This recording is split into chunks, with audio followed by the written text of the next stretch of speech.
Welcome to Recap King. In this video, we will explain a violent prosecutor. This movie tells the story of a prosecutor who is emotional and hates crime. One day, while interrogating one of the suspects for causing chaos at a demonstration, he ran out of patience and rudely questioned him. The next day, the suspect unexpectedly died without any reason, and the prosecutor was charged with an act he did not commit. Will the prosecutor succeed in discovering the truth of his case? Let's find out in A Violent Prosecutor. A violent prosecutor began by showing the atmosphere of a demonstration carried out by an environmentally concerned community against the land development project of Pyeongtaek Bay Resort. Not long after, a group of thugs came to the location of the demonstration, where they were paid to disguise themselves as members of the community and tasked with making a fuss and triggering a commotion. Some of the thugs were three men named Chi-won, who wore a mask, Ji-gun, who was fat, and Jin-seok, who had a respiratory disease. Together with a group of thugs, the three of them began to enter the demonstration and immediately caused chaos, causing the situation there to become chaotic. Clashes with police officers who were tasked with securing the situation were inevitable.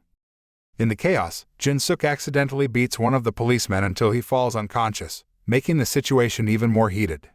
The violent demonstrations immediately became the spotlight of the media crew, who were already at the location to monitor the situation. Jin-seok was immediately arrested by the police, and the demonstration was finally dispersed.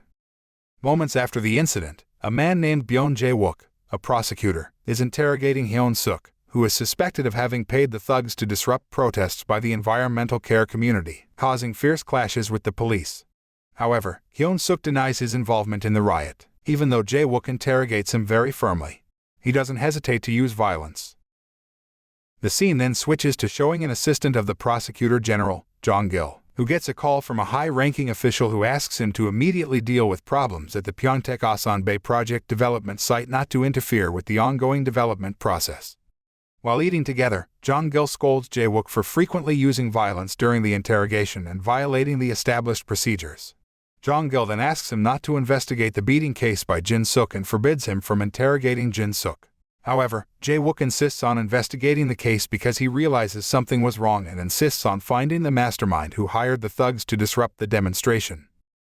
In the evening, Jae-wook comes to Jin-seok in the interrogation room and asks him a few questions. However, none of the answers satisfies him because Jin-seok keeps saying he is part of a community that cares about the environment. While occasionally using a nebulizer, he explained his reasons for opposing the construction of the Pyeongtaek Bay project. Namely that the land is a migration route for flocks of birds from Russia and is often used as a place to rest and find food after flying for more than 15 days. Jae-wook clearly doesn't believe his words, which he thinks are just made up. He then became strict by forcing Jin-seok to take off his clothes and slam his body on the table. After seeing the tattoos on his body, Jae-wook is even more convinced that he is a thug and not part of the community that cares about the environment. The next day, Jae-wook, who decided to stay at his office, was woken up by his partner Min-woo, who reminded him not to use violence during interrogation. When Jae-wook was about to continue his interrogation of Jin-seok, he found out that Jin-seok had died.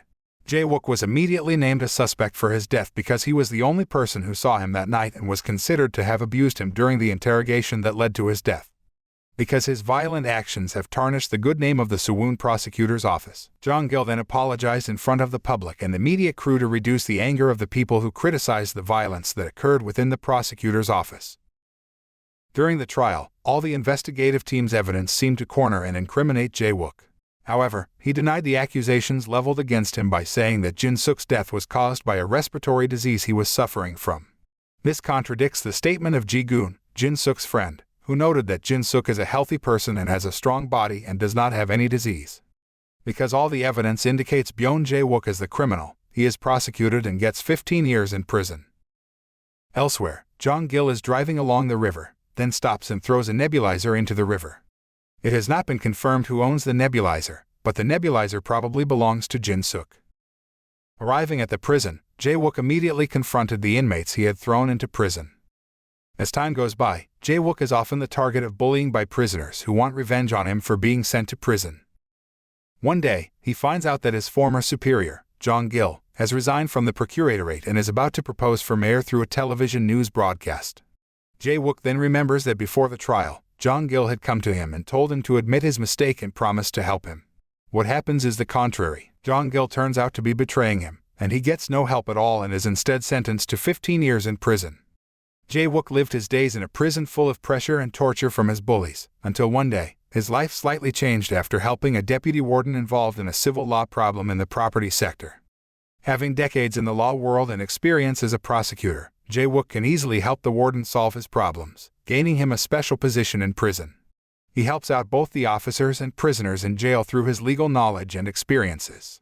This makes prisoners loyal to him, and he treats them well whenever he receives gifts from the guards. Jae-wook shares food and cigarettes with other inmates.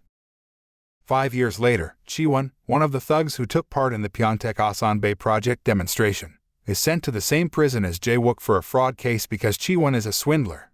Seeing Jae-wook so respected in prison obviously makes Chi-won very curious about him, especially after learning that he can help prisoners reduce their prison terms or even release them shortly because of his knowledge and decades of experience in the law field.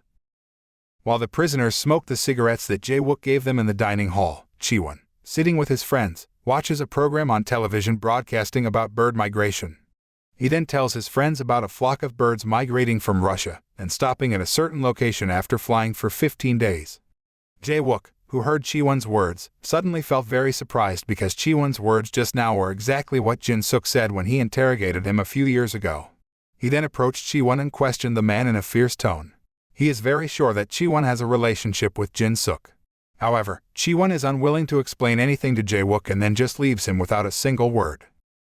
One day, Chi-won goes to his lawyer to file an appeal and get a reduced sentence, but the lawyer said that the judge's verdict was inviolable, and he didn't find any gap in Chi-won's case that could be used to reduce his prison term. Not long after, Jae-wook goes to Chi-won and his lawyer, then helps to come up with a solution, where he can find a gap in Chi-won's case and be released shortly. Hearing such a detailed explanation of the law from Jae-wook, the lawyer seemed amazed and respected him after knowing he was a prosecutor. After that, Chi-won is asked to appear before Jae-wook in his detention cell, where he then explains the meaning of his question to him when they had an argument in the dining hall some time ago. Jae-wook then offers to help him be released from prison shortly as long as he is willing to help him uncover the truth about the riot at the Pyeongtaek-Asan Bay project demonstration site, and find the person responsible for Jin-seok's death. After considering it for a while, Chi-won finally accepts his offer.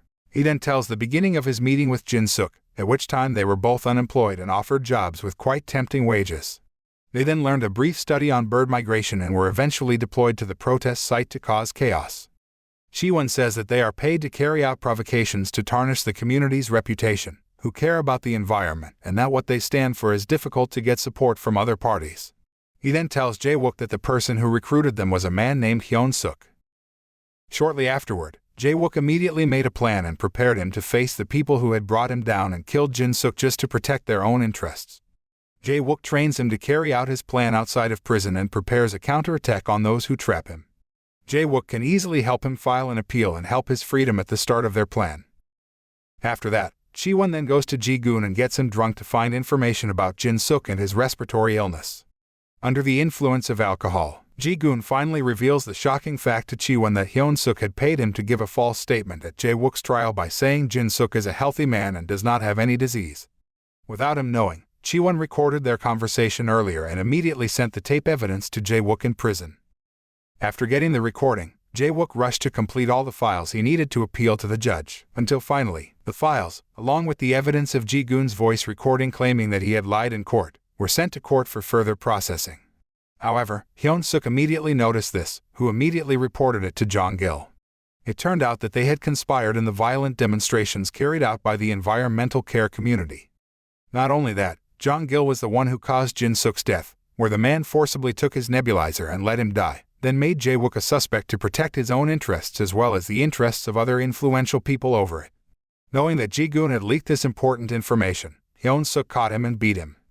Meanwhile, Jong-gil rushes to meet Min-woo, who is now the assistant prosecutor general in his place, and asks him not to pass the appeal that Jae-wook wants to file. Chi-won, who visited Ji-gun at the hospital and saw how bad his condition was after being poorly beaten by Hyun-seok and his henchmen, began to worry about his own safety and hesitated to continue Jae-wook's plan. However, Jae-wook encourages and convinces him to keep revealing the truth behind the case. Realizing that Jong-gil has close connections to one of the highest state officials, Jae-wook then orders Chi-won to infiltrate Jong-gil's office and retrieve evidence of his campaign finance reports. Ji-won begins his action by disguising himself as a sympathizer at one of Jong-gil's campaign locations, so that he can enter Jong-gil's office and find the right person to find the information, namely a woman who works as one of the staff in Jong-gil's office. With a handsome face and sweet seduction, Ji-won can finally trick the staff and manages to gain access to Jong-gil's office, where he then finds the book of financial statements and takes a picture of it. The next day, the public was shocked by the news about Jong-gil's financial statements that spread throughout the mass media. In the report, there were several names of important state officials. One of them was a high-ranking official who approved the construction of the Pyeongtaek-Asan project. Jong-gil is suspected of having received funds from the office to support his candidacy for mayor. Therefore, he ordered Hyun-suk to send the thugs tasked to cause chaos in the demonstration. Jae-wook and Min-woo are called to face the judge to discuss Jae-wook's appeal. At first, the judge seems to agree with Min-woo, who doesn't want to pass Jae-wook's appeal because he thinks the case has passed a long time, more than 5 years. But after Jae-wook revealed that his statement at the previous trial was due to Jong-gil's insistence on asking him to admit his guilt, Min-woo and the judge were shocked and decided to accept his appeal. Knowing that Jae-wook had finally managed to get an appeal, Jong-gil was instantly furious and cursed Min-woo so badly, which irritated him, and decided not to side with Jong-gil anymore, even though Jong-gil helped him until it reached its current position. On the other hand, Ji-won plans to bribe one of Jong-gil's former trusted henchmen, Young-sub, who now lives a poor life and often gets drunk after Jong-gil fired him. Ji-won intends to offer him some money for the important information he wants. Meanwhile, Jong-gil calls the warden and asks him to put pressure on Jae-wook in prison. Then the warden orders an inspection of the entire prison cell and destroys the items in Jae-wook's cell related to the investigation of his case. Jong-gil purposely did this to suppress Jae-wook mentally and psychologically so that it would be difficult for him to investigate the case and cancel the appeal. It doesn't stop there. He then finds out that Jae-wook has accomplices outside the prison, where he then orders Hyun-suk and his henchmen to beat up Ji-won. When Hyun-suk was about to kill Ji-won, suddenly the police came and immediately arrested Hyun-suk and his henchmen for the crimes they had committed. All this time, the police have been monitoring Hyun-suk's movements, who often commit acts of violence and abuse against several people, including Ji-gun. Elsewhere, Young-sub goes to Jong-gil and starts blackmailing him because he needs money. Jong-gil is forced to obey his request because Young-sub is the only eyewitness who knows that he took Jin-seok's nebulizer and threw it into the river. Long story short, the day of the trial arrived. The journalists gathered in front of the court because the case attracted enough public attention, and it involved the candidate for mayor. However, the warden apparently ordered one of the prisoners to stab Jae-wook as he getting ready to go to court, which the warden did on orders from Jong-gil. Jae-wook is almost late for the trial because he must first treat his wound. The trial began with Ji-won's statement explaining Jin-seok's health condition and respiratory illness and his statement about Hyun-suk and Jong-gil as people who had hired thugs to cause chaos at the demonstration. But Jong-gil denies all the accusations leveled against him with calm manners because he feels sure that Jae-wook has no evidence to drag him to jail. But then, Jae-wook takes out a tape of evidence he got from Young-sub, which turns out to be secretly recording his conversation with Jong-gil some time ago about Jin-seok's nebulizer. He stops the recording in the middle of the conversation, takes out a nebulizer, and claims that the nebulizer belongs to Jin-seok, which Young-sub kept hidden. Seeing this, Jong-gil then says that the nebulizer is fake. Jae-wook then continued the sound recording to be heard at the trial, where in the recording, Jong-gil says that the nebulizer has sunk at the bottom of the river.